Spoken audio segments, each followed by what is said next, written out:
Mr. Will Henry was my music teacher, and I absolutely adore the man. He's a character, I'll tell you. But I learned so much about being passionate about music through him.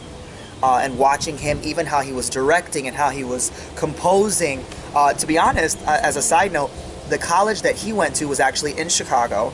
And had I not gone to Idol, I wanted to go to the exact university that he went to, which is Vandercook College of Music, because the way that he was talking about music, I was just like, how did you learn all this? And while, you know, he grew up just doing music, he gave a lot of praise to his university. Another teacher that I think stood out the most was, wow.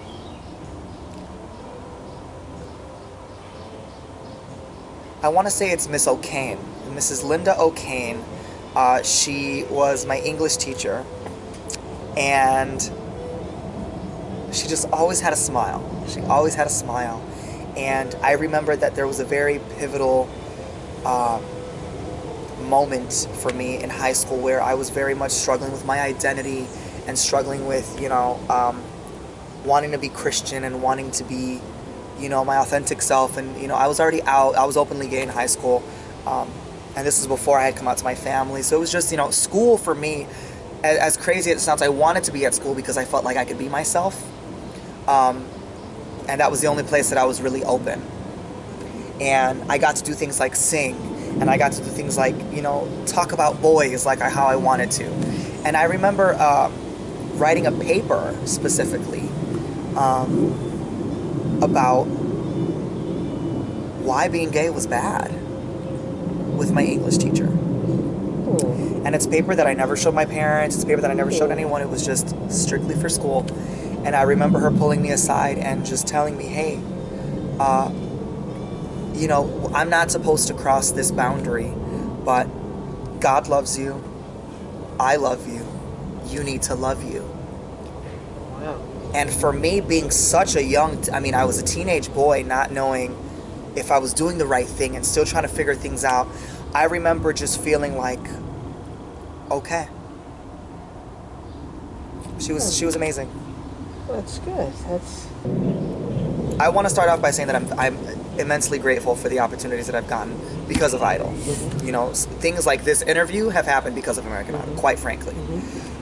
So there's a lot to be thankful for, and a lot that, you know, I don't take for granted, and it doesn't go unnoticed.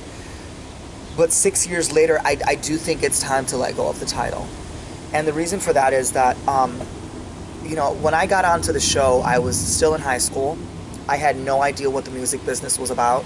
I had no idea the kind of money I could be making, the kind of exposure I was going to get. I had no idea what marketing myself looked like. I had no idea what some of the fees were for management and publicists and agents and all. I mean, there's so much that goes into this. And I got a glimpse of that. But it was almost false hope when you're on the show. So as, you know, you're kind of treated like nothing when you first get on the show. Why? Because you're nothing. You're nobody. And as you progress, the treatment starts to get better. Now, once you make top 10 is when they start paying you. So I started making real money when I was in top 10. And everything changed for me. From the treatment that we were getting to some of the luxuries that we got to even musically speaking, industry-wise, I showed up and the people were waiting for me hand and foot. You know, so it was more, I would get an email at the end of the night or in the beginning of the morning, hey, there's going to be a car service picking you up at this time. Your assistant will be waiting for you with this. What's your coffee order? What do you need for breakfast?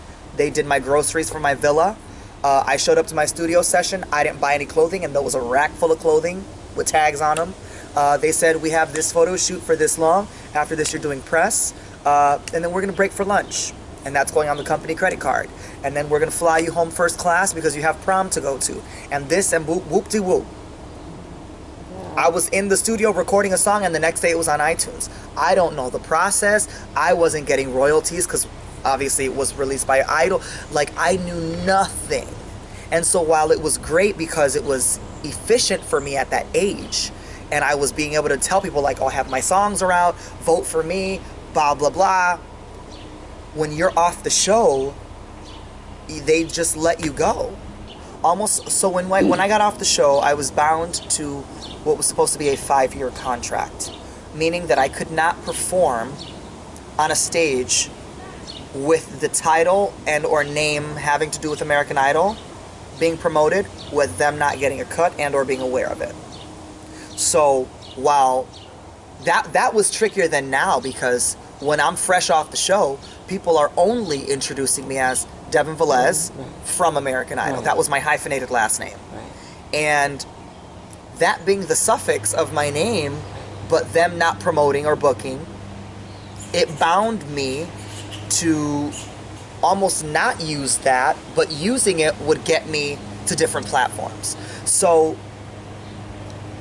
when I got off the show, sure, I had no problem using it. It was on all of my social medias. I told everybody about it. That's how I had no problem being introduced like that. Why? Because it was fresh in people's minds. That was opening doors for me. You know, I lead a very prestigious band right now in the city of Chicago. We're the top 2 in the entire city, and the city's pretty friggin' large. And that door opened because they scouted me out because of Idol. So I'm thankful for what it did. But again, going on 6 years later, Idol's not doing anything for me. So there are not people that know me primarily now from Idol. There are some people that I still have to tell them, oh, I was in LA for work, and they asked, what did you do?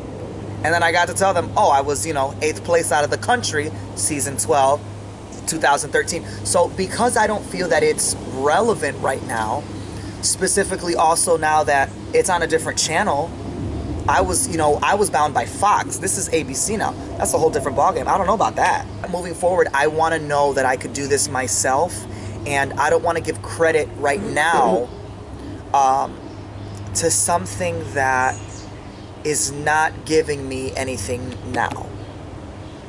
You know what I'm saying? I don't have so many people telling me that they loved me from Idol. I have people that discovered me from Idol, and from there, everything that I've done after that is how they know me. This is gonna sound shady, but I have to say this because this is the most honest answer that I know how to give. Okay. And this is both as a consumer of music and someone who's doing music. Okay. There's a huge difference between Lee DeWyze and Jennifer Hudson. Just that off the bat, huge difference. Someone like Lee DeWyze, I don't know anything that this man is doing. Using the suffix from American Idol might be the only thing going for Lee DeWyze right now. He could be selling boats, changing oil, flipping burgers, I got no idea. So that might be beneficial for what he needs to be on a stage. Someone like Jennifer Hudson, I don't think she should be using the title from American Idol because she's done greater things since then. Idol did not do anything for her.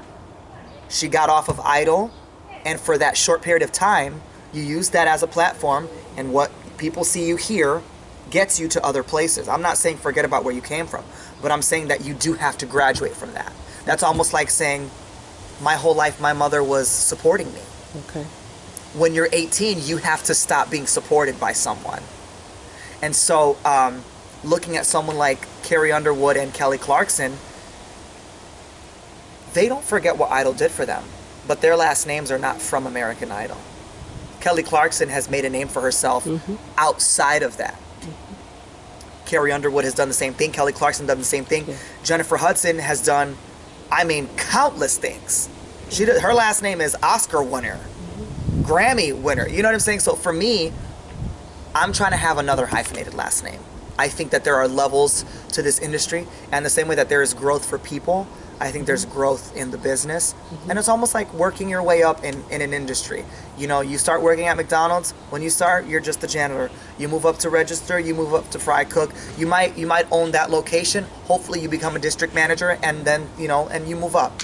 For me, I started out as I was doing nothing but musicals and choir. Then I jumped into getting solos. Then I started singing at church. Then I got my own worship team at church. Then I auditioned for shows. Got turned down for a bunch of shows.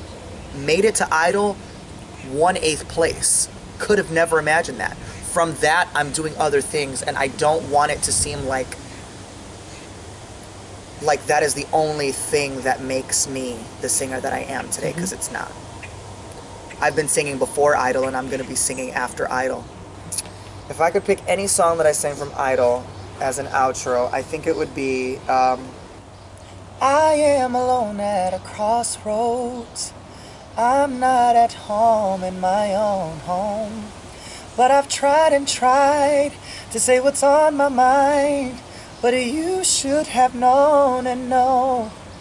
Now I'm done believing you. You don't know what I'm feeling. I'm more than what you made of me. I followed the voice you think you gave to me. And now I've gotta find my own.